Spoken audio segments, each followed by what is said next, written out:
આજે પ્રશ્ન બહુ સીધો છે. શું વિકાસના નામે ખેડૂતો સાથે અન્યાય થઈ રહ્યો છે?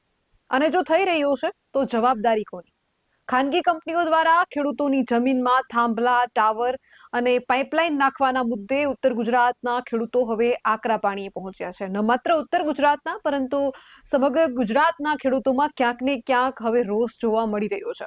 ખેડૂતોનો આરોપ છે કે પોતાની જ માલિકીની જમીનમાંથી તેમને બળજબરીથી કાઢવામાં આવે છે, પૂરતું વળતર આપવામાં આવતું નથી અને કોર્ટના દરવાજા ખખડાવ્યા છતાં ન્યાય મળતો નથી. આ વાત છે સુરેન્દ્રનગરના ખેડૂતોનો. આ તમામ મુદ્દાઓને લઈને 12 જાન્યુઆરીએ 10,000થી વધુ ખેડૂતો ગાંધીનગર કૂચ કરવા જઈ રહ્યા છે. 19 પડતર માંગણીઓ સાથે ખેડૂતો સરકાર સામે પોતાની નારાજગી વ્યક્ત કરશે. નમસ્કાર, આપનું સ્વાગત છે BS9 TV ન્યૂઝ ઉપર અને હું છું આપની સાથે કાજલ સુવા.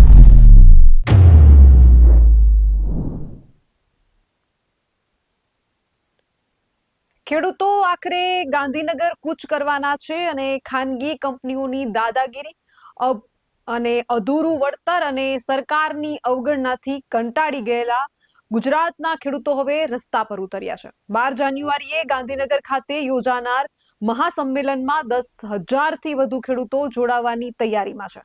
સુરેન્દ્રનગર સહિત ઉત્તર ગુજરાતમાંથી ખેડૂતો 19 પડતર માંગણીઓ સાથે સરકાર સામે અવાજ ઉઠાવશે.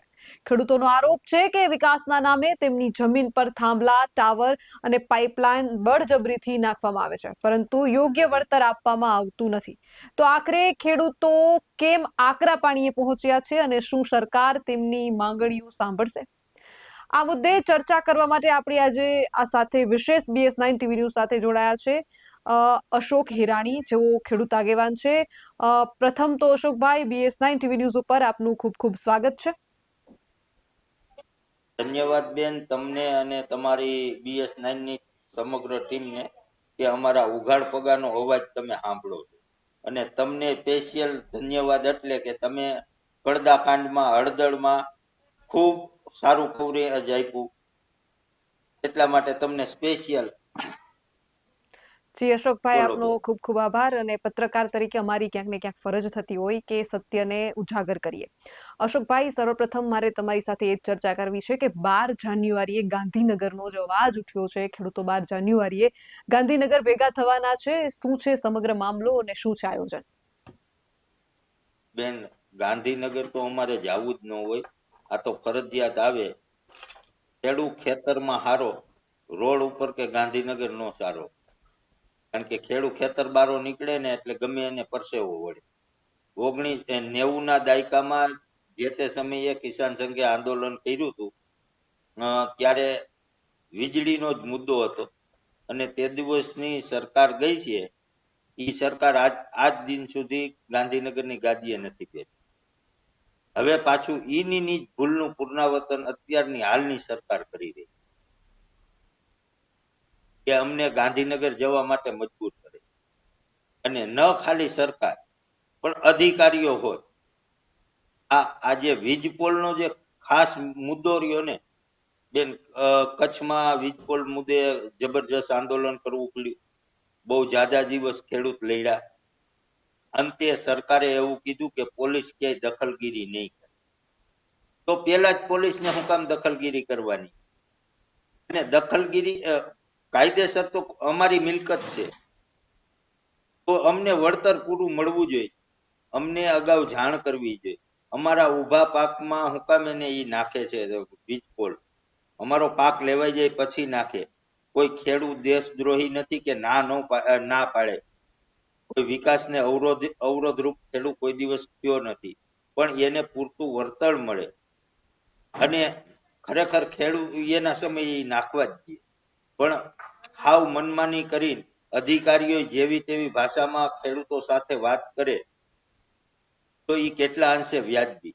એને હિસાબે જ અમારે ગાંધીનગર જવું પડે. આવા ઘણા બધા પ્રશ્નો કાયદેસર તો 3 ડઝન 4 ડઝન જેવા પ્રશ્નો છે, કઈ થોડાક નથી.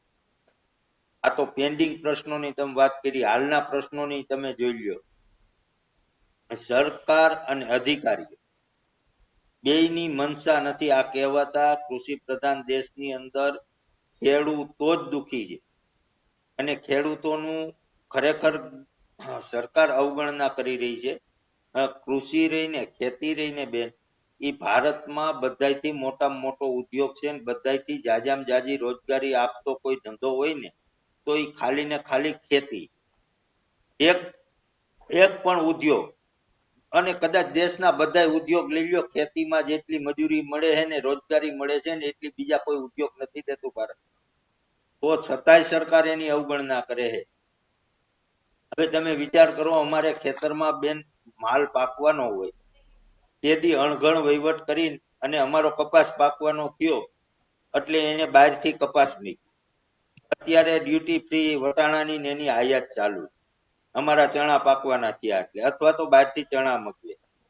અત્યારે લસણમાં થોડીક અમથો તેજીનો ચમકારો આવ્યો તો બોર્ડર ટપીને ચાઇનાનું લસણ અહીં ભારતમાં કરી જાય.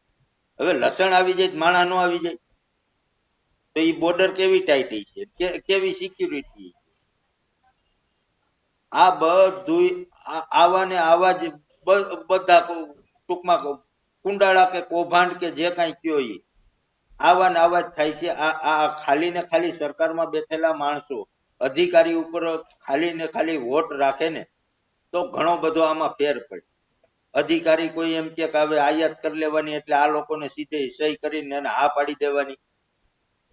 ખેતીના ખની ખબર નથી પડતી, એ બધા અહીંયા બેહી ગયા છે. આઝાદીને આજ કેટલા વર્ષો થઈ ગયા, આશરે 80 વર્ષ થવા આવ્યા, તો છતાંય કૃષિ પ્રધાન દેશમાં બેન હજી કૃષિ નીતિ હરખી ન બને, ખેડૂત દુઃખી થઈ જાય તો પછી ખેડૂત ગાંધીનગર ન જાય તો શું થાય? આ ગાંધીનગર તો ઠીક, આ મને એવું લાગે આ દિલ્હી છે ક્યાંક ધક્કા ન ખવડાવે તો સારું. અને ત્યાં જઈને આ જેમ અમે ખેતીમાં બળ કરીને એવું બળ કરાવી છે મને એવું લાગે. કારણ કે આ જાડી ચામડીના નેતા છે, આ કોઈ સમજતા નથી. સમજી જાય તો કઈ તકલીફ નથી બેન. અત્યારે કાયદેસર તમે જુઓ, આ ટેકાની ખરીદી એને ચાલુ કરી. ખેડૂને તો ભાવ જોઈશે, તો ભાવાંતર દઈ દે શું વાંધો? આ ખેડૂને કાયમ લાઈનમાં ઉભું રહેવાનું. હવે એક તો એને 3 ગામ વચ્ચે એક તલાટી મંત્રી રહી, એમાં પાણી પત્રકની જફા કરી છે. એટલે તમે ડ્રોન થી જોઈ લ્યો હો અમારે શું વાવેલું છે, તમારી પાસે આટલી આધુનિક ટેકનોલોજી છે તો પાણી પત્રકની શું જરૂર અમારે? અને અમારે કઈ ફેક્ટરીમાં મગફળી ચણા ધાણા કઈ ફેક્ટરીમાં નથી બનતા બેન. અમારા ખેતરમાં વાવેલા હોય તો જ અમે લઈને ટેકાના ભાવે નાખવા જવા. પણ હું તો ટેકાના ભાવનો કાયમ વિરોધી છું. કાયદેસર તો અત્યારે એમપી ના શિવરાજસિંહ ચૌહાણ રહ્યા, એની એમપી માં સૌથી પહેલી ભાવાંતર યોજના ચાલુ થઈ.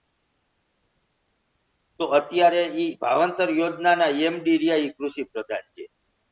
જો એનું મન હોય તો અમને ભાવાંતર યોજના દઈ દે તો આ કઈ જફા થાય?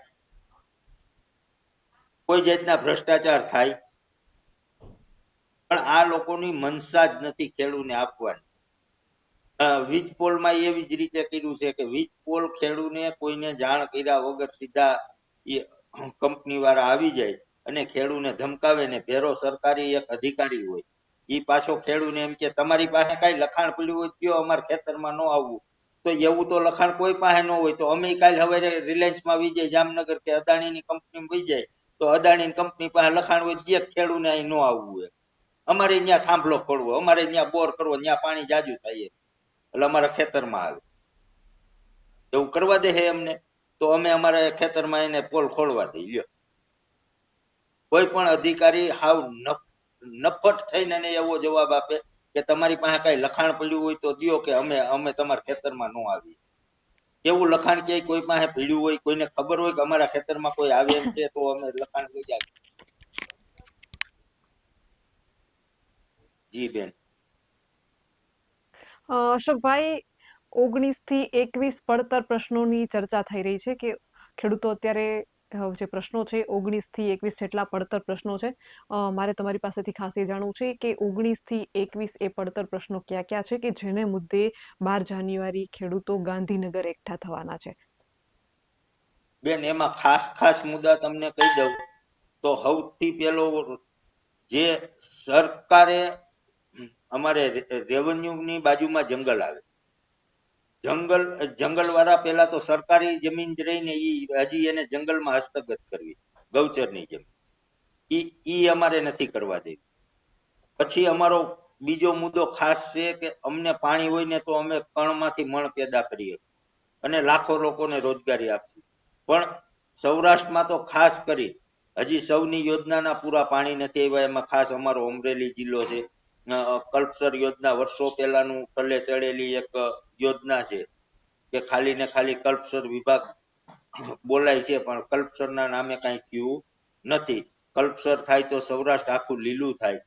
એટલે ટૂંકમાં અમને સૌથી પહેલું પાણી મળે, અમને પોષણક્ષમ ભાવ મળે. પછીના મુદ્દા છે કે આ વીજ પોલનો મુદ્દો છે. પછી જંગલ ખાતાનો ઇકોઝોનનો જે એકદમ સેન્સિટિવ મુદ્દો છે કે ખેડૂતને કાયમિક માટે નુકસાન કરતા છે. ઇકોઝોનનો મુદ્દો આખે આખો નીલ કરી દે. પછી સરકારે જે મસ્ત મોટું ભાઈઓમાં વેર થાય એવું કામ કર્યું છે જમીન માપણી, કે જેના હાટુથી મને એવું લાગે જો આમનેમ રહ્યું ને તો આવનારા સમયમાં સરકારને પોલીસ સ્ટેશને જેલના ઓરડા વધારે બનાવવા જોઈએ. કારણ કે આ બાંધવાનો જ ધંધો એને કરાવ્યો, ભૂલ એની છે અને ભોગવે છે ખેડૂત. એટલે એ માપણી આખે આખી રદ થાય અને નવેસરથી માપણી તો આ સરકારથી થાય ન થાય. આ અધિકારીઓ તો હાવ, મને નથી લાગતું કે આ અધિકારીઓથી અત્યારના જે અધિકારી રહ્યા એનાથી માપણી કાયદેસર થાય. એટલે માપણી રદ કરીને જૂની હાકે. અમને કોઈને કઈ વાંધો નથી ને અમે કઈ કોઈની જમીન દબાઈ આવ્યા નથી અને કોઈ અમારી દબી નથી ગયું. એટલે જે જૂનું છે ને એમનો માપો, કારણ કે આમાં તો ખેડૂત તૂટી જાય ને જોર કરીને આ સરકાર મજા લે અને અધિકારીઓ એથી મજા લે. એટલે ઈ કઈ ન કરે અને માપણી બંધ રાખે. પછી રહી એવા અસંખ્ય મુદ્દા છે કે અમારે જે જમીન, અમારી બાપ દાદાની જે જમીન હોય એમાં અમારે જે ડ્યુટી ભરવી પડે છે વારસાઈમાં, એ ડ્યુટી ન ભરવી પડે. આડી લીટીના વારસ હોય એને સ્ટેમ્પ ડ્યુટી ભરવી પડે, એ ન ભરવી પડે.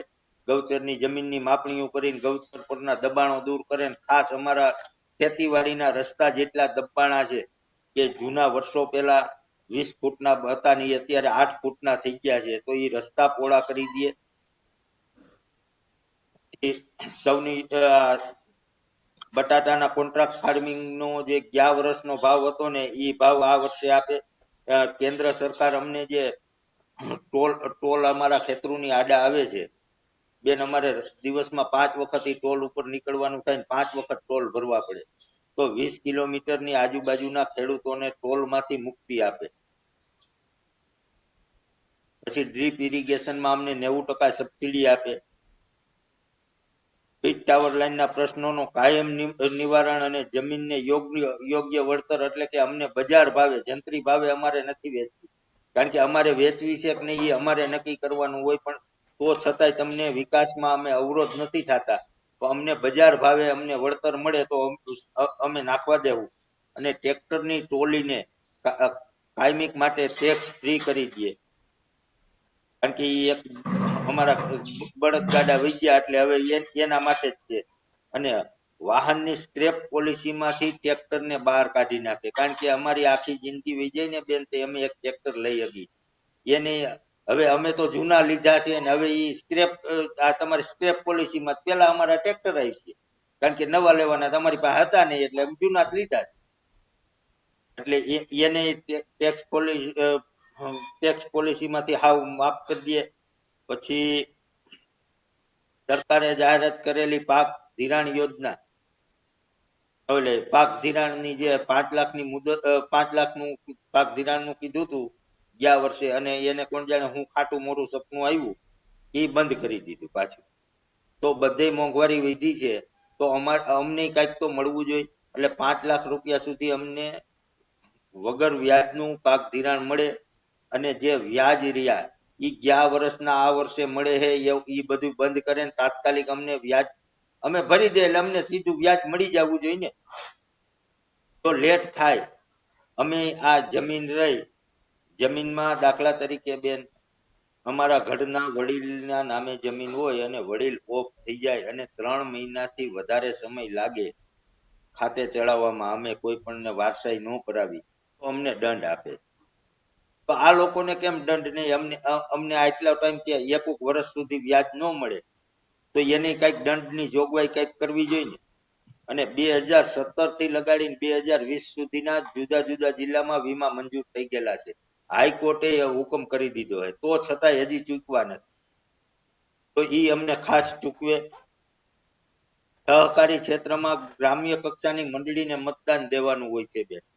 એની જગ્યાએ ખાલી મંડળીના સભાસદો, ટોટલ સભાસદો અથવા તો બધા ખેડૂતોને મંડળીમાં મતદાન યાર્ડમાં ને એમાં મતદાન કરવાનો અધિકાર મળે. આવા બધા મુદ્દા લઈને અમે નીકળ્યા છીએ. પેટ્રોલિયમ કંપનીની 35 વર્ષ પહેલાની જે લાઈન નાખેલી હતી તેમાં પાક નુકસાનીનું વળતર જ આપેલું છે. જમીનનું કોઈ જાતનું વળતર નથી આપેલું, ઈ અમને આપે. અને અમારી ટોટલ જણસી એમએસપી ના ભાવથી ખરીદાય અથવા તો એમએસપી નો કાયદો બની જાય કે જે કાંઈ સરકારી ટેકાના ભાવ જે જાહેર થાય એનાથી નીચે યાર્ડમાં ભીત ન લાગે. એનાથી નીચો ભાવ આવતો હોય તો સરકાર બધી ખરીદી કરે. એરંડા સહિતના ટોટલ પાક, અમારા ખેતરમાં જેટલા પાક વવાતા હોય એ બધા જ એમએસપી ના દાયરામાં આવી જાય અને એમએસપી ના ભાવથી નીચે ખરીદે નહીં. અને એમએસપી થી નીચા ભાવ હોય તો એમએસપી ઈ લોકો ખરીદી. અથવા તો અમને ખરીદવા કરતા રસ્તો વધારે ભાવાંતર યોજનામાં જ છે કે જેથી કરીને ખેડૂત હેરાન નહીં. આ લાઈનમાં તમે જોવો, સવારનો ખેડૂત આગલા દિવસનો ખેડૂત વીજ્યો હોય બીજે દી હાંજે આવે, લાઈનમાં ઉભો રહીએ. ખેડૂતને લાઈનમાં જ રાખવાનો. આ ખાસ અમારા મુદ્દા છે. અને 12 તારીખ સવારે 9 વાગે વિધાનસભાની સામે બધા ખેડૂતોને ભેરું થવાનું છે. સરદાર પટેલના સાનિધ્યમાં સેક્ટર નંબર 17 માં સવારે 9 વાગે બધા ખેડૂતોને હાજર થઈ જવાનું છે આંદોલન માટે. આવી અમારી અશોકભાઈ, રૂપરેખા છે. આંદોલન જે છે એ કેટલા દિવસનું આયોજન છે? તમે કીધું સવારે 9 વાગે ભેગું થવાનું છે. અંદાજિત કેટલા ખેડૂતો ભેગા થશે અને અત્યાર સુધી કેટલા ખેડૂતોનો ટેકો, પ્રોત્સાહન તમને મળ્યું છે? બેન, અમે ગમે તે ગામડે જાય છીએ ને ત્યારે જનજાગૃતિ અભિયાનના રૂપે અમે ગામડે જાય છીએ. કોઈ પણ ગામમાંથી અમને નબળો રિસ્પોન્સ નથી મળતો. બધા ખેડૂતો અકળાઈ ગયા છે, કંટાળી ગયા છે. અને એક કહેવત છે, કચડાયા વગર ક્રાંતિ ન આવે. આ બધા કચડાઈ ગયા છે. હવે બધું પૂરું થઈ ગયું છે બેન અમારી પાસે. એને હિસાબે બધા ખેડૂતો આવવા રાજી છે. ત્યાં 25,000 માણસોથી વધારે માણસો થશે. અને આ અમે સરકારને દેખાડવા જ લઈ જઈએ છીએ કે આટલા ખેડૂત આવ્યા. હજી તાલુકા મથક ઉપર જો અમે કરીએ, બધા ગાંધીનગર આવી શકે એવી પોઝિશન ના હોય, પણ તાલુકા મથક ઉપર જો અમે આંદોલન લઈ તો બહુ મોટી સંખ્યામાં પબ્લિક થઈ પડે. એટલે સરકાર જો સમજીને અને નિર્ણય લઈ લે તો અમને કઈ તકલીફ નથી. અને નહીતર પછી અમારે પાછું આ તો એક દિવસનો કાર્યક્રમ છે, પછી પાછો અમે આગળ જલદ કાર્યક્રમ લેવું જો સરકાર અમારી માંગણીઓ નહીં સ્વીકારે તો.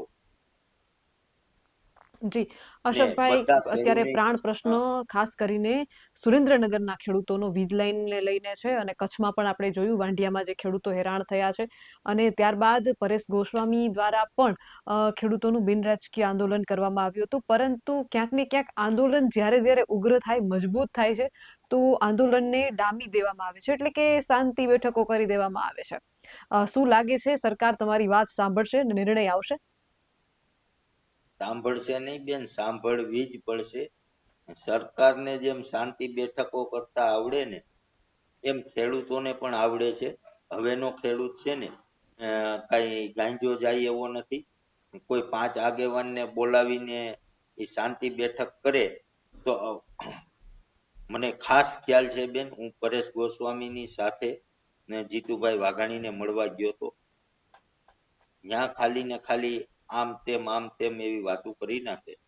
એટલેથી ખેડૂના મોરલ ડાઉન કરવાની વાત છે આ આખી. કે ખેડૂને એન કેન પ્રકારે અમે સરકારને મળવા ગયા એટલે ત્યાંથી કઈ રિસ્પોન્સ ન આવે. પાછળથી વાતો એવી થાય કે ઓલાવને પડીકા જડી ગયા. પણ હકીકતે સરકાર આ રીતે જ ડામવા જાય. જો ન જાય અને સીધું આંદોલન કરીએ તો સરકાર કાંઈ પણ બીજું ત્રીજું પગલું ભરીને એમ કે અમે તો એને મળવા બોલાવ્યા હતા, અમારે તો બેઠક કરવી હતી. મેં તો એને આમંત્રણ દીધું હતું, એ લોકો નો આવ્યા. આવી ત્યાં સરકારને મળવા જાય એટલે ઈ એન કેન પ્રકારે આવી રીતે ડામવાનો કરે છે. એટલા માટે જ આ કિસાન સંઘે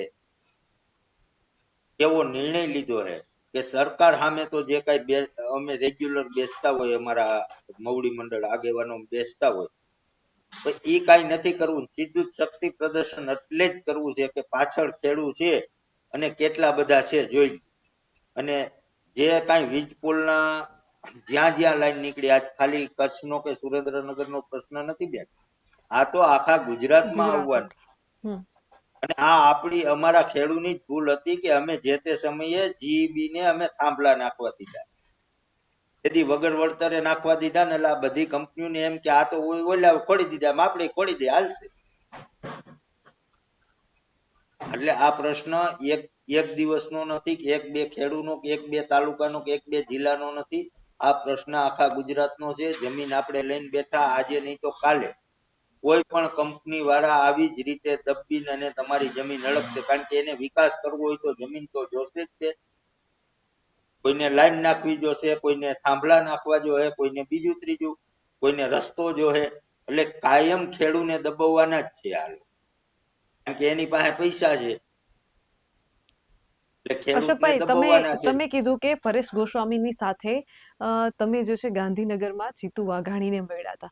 મારે ખાસ એ જાણવું છે, અને મારા દર્શક મિત્રોને પણ જરૂરથી એ જાણવામાં રુચિ હશે જ, કે આખરે એ બેઠકને લઈને ખૂબ ચર્ચાઓ થઈ. પેકેટ લઈ લીધા, તમે જ કીધું કે એ મુદ્દે પણ ક્યાંક ને ક્યાંક અફવાઓ થઈ છે. ખરેખર એ બેઠકમાં થયું તું શું? તમને શું જવાબ મળ્યો? જીતુ વાઘાણીનો જવાબ શું હતો? વાત એવી હતી કે અમે ને પરેશભાઈ બે અહીંયા જયારે જવાના હતા ત્યારે વાત એવી થઈ કે સરકાર આખી મીટિંગ લાઈવ કરશે. હા, લાઈવ અમે મીટિંગ તો ન પેલા થાય. તકેદારીના ભાગરૂપે અમે પેલા જ નક્કી કર્યું હતું કે સરકાર લાઈવ બેઠક કરે તો જ આપણે જવું છે. નહીતર તો અગાઉ જ અમને ખબર હતી કે આ પડીકા લઈ લે એવું આવે. આજે તમે સરકાર સામે મારા વતી બેસવા જાવ ને બે, અને ભલે તમે પોઝિટિવ જ હોય, પણ જો કઈ રિઝલ્ટ ન આવે એટલે હું એવું જ કહેવાનો, બેન પડીકું લઈને વહી. હકીકતે લાઈવ ની વાત હતી. ત્યાં ગયા એટલે અમારા ફોન લઈ લીધા. એક ફોન અધિકારી જે હતા ને કે હું શૂટિંગ ઉતારું.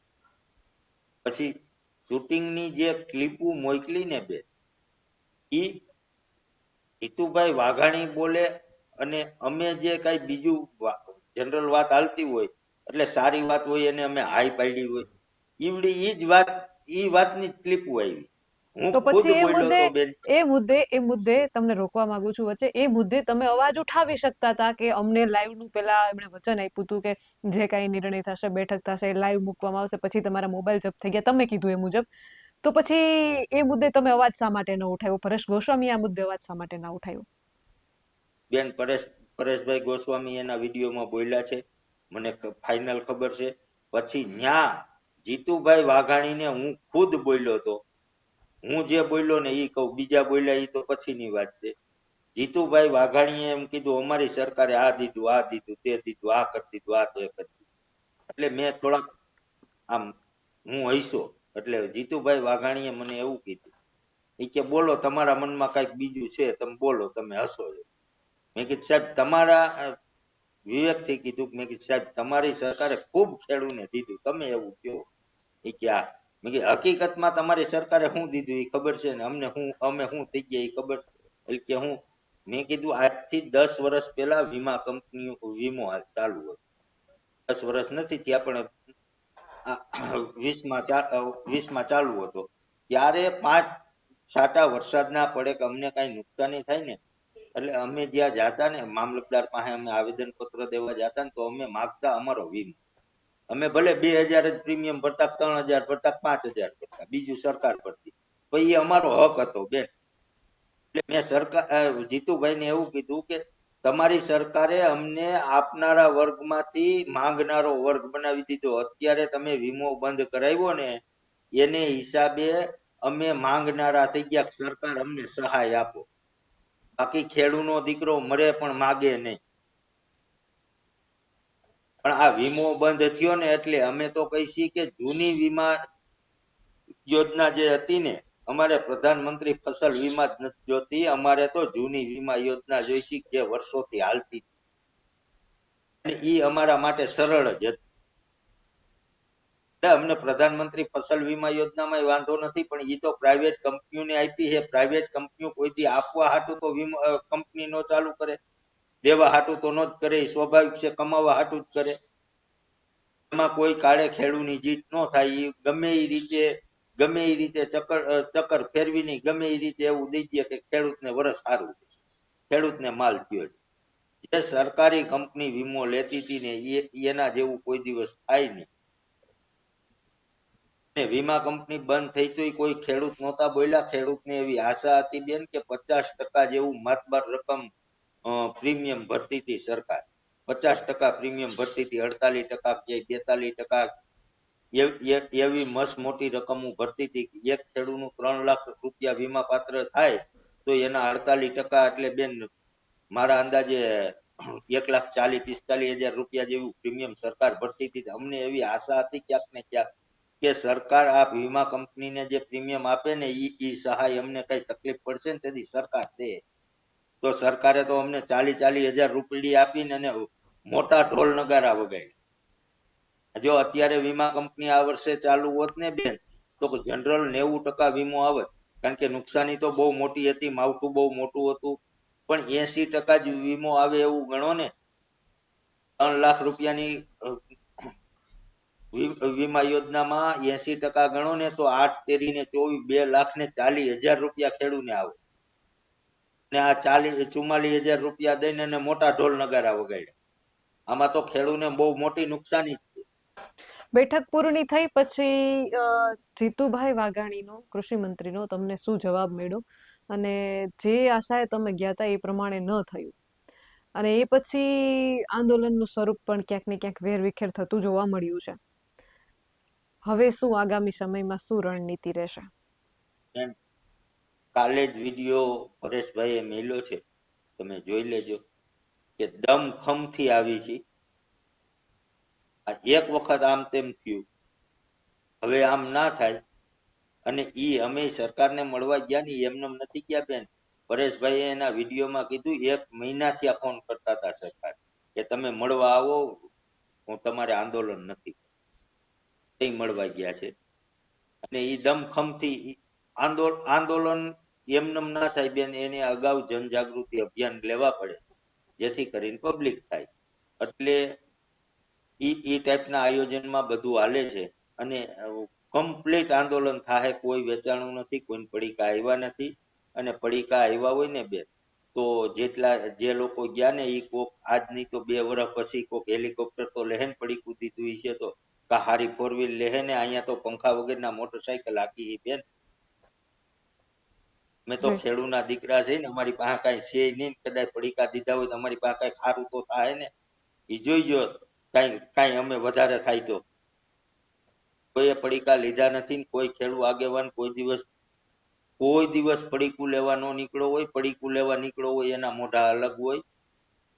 અમારે કઈ રાજકારણ ક્યાંય કરવું નથી. અમે જો કિસાન સંઘમાં છું બેન તોય બિન રાજકીય સંગઠન છે.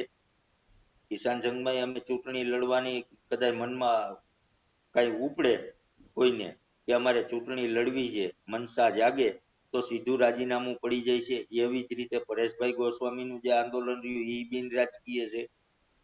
ખાલી ને ખાલી ખેડૂના દીકરા થઈને અને ખેડૂની તરફેણ કરવા નીકળતા હોય એમાં કોઈ પડીકા ન લઈ લે.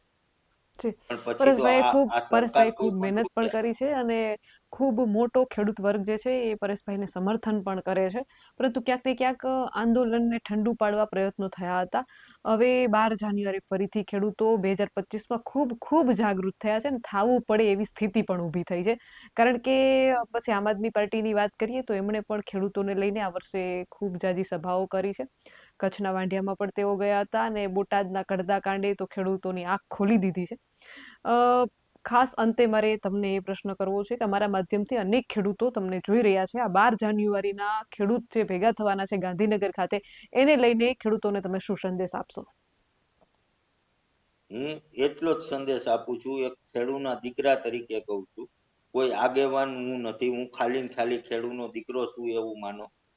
ખેડૂના દીકરા તરીકે આપણને પડતી તકલીફ માયગા વગર માય ના પીરશે તો મને ભૂખ લાગે ને તો મારે જવું પડે એમ બધા ખેડૂને તકલીફ છે. આપણે બધા એક બની અને કોઈ રાજકીય પાર્ટીને નેવે મેલી દ્યો, જે કોઈ જેને માનતા હોય એને ત્યાંથી આવીને કોઈને કદાચ કોંગ્રેસને મત દેવો હોય દેજો, ભાજપને દેવો હોય દેજો, અને આમ આદમી પાર્ટીને મત દેવો હોય તો દેજો, પણ ખાલી ને ખાલી આપણા ખેડૂતના મુદ્દાના પ્રશ્નને લઈને એક થઈ અને બધા એક જ સાથે 12 તારીખે ગાંધીનગર પધારો અને સરકારને આપણો દમ દેખાડો.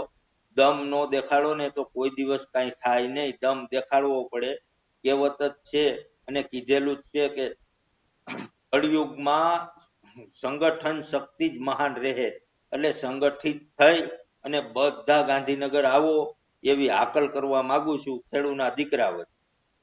12 તારીખનો સમય અને સ્થળ શું રહેશે? અમારા માધ્યમથી અનેક ખેડૂતો તમને જોઈ રહ્યા છે, એના મનમાં સવાલ ચોક્કસ થશે. વિધાનસભાનું ગ્રાઉન્ડ સવારે 9 વાગે સરદાર સાહેબની પ્રતિમા છે ને ત્યાં હાજર થઈ જવાનું છે બધાને. જી, આપનો અશોકભાઈ અમારે BS9 TV ન્યૂઝ સાથે અમારી સાથે જોડાવા બદલ આપનો ખૂબ ખૂબ આભાર. તો તમે સાંભળ્યું કે ખેડૂતોના સ્પષ્ટ આરોપ છે કે વિકાસના નામે તેમની જમીન લઈ લેવામાં આવે છે, પરંતુ ન્યાય મળતો નથી. 19 થી 21 જેટલી પડતર માંગણીઓ સાથે 12 જાન્યુઆરીએ ગાંધીનગર પહોંચનારા ખેડૂતો હવે સ્પષ્ટ કહી રહ્યા છે કે વળતર નહીં તો સંઘર્ષ ચાલુ રહેશે. હવે જોવાનું એ છે કે શું સરકાર ખેડૂતોની આ છેલ્લી ચેતવણીને ગંભીરતાથી લેશે કે પછી ખેડૂતોને ફરી રસ્તા પર જ પોતાની લડાઈ લડવી પડશે.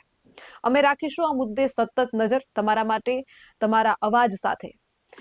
આવા જ વધુ અહેવાલ સાથે મળતા રહીશું. તમે અમારી YouTube ચેનલને સબસ્ક્રાઇબ કરવાનું અને અમને Facebook અને Instagram પર ફોલો કરવાનું ચૂકશો નહીં. બાકી અવનવી અપડેટ મેળવવા માટે આપ જોતા રહો BS9 TV ન્યૂઝ. જય જવાન, જય કિસાન.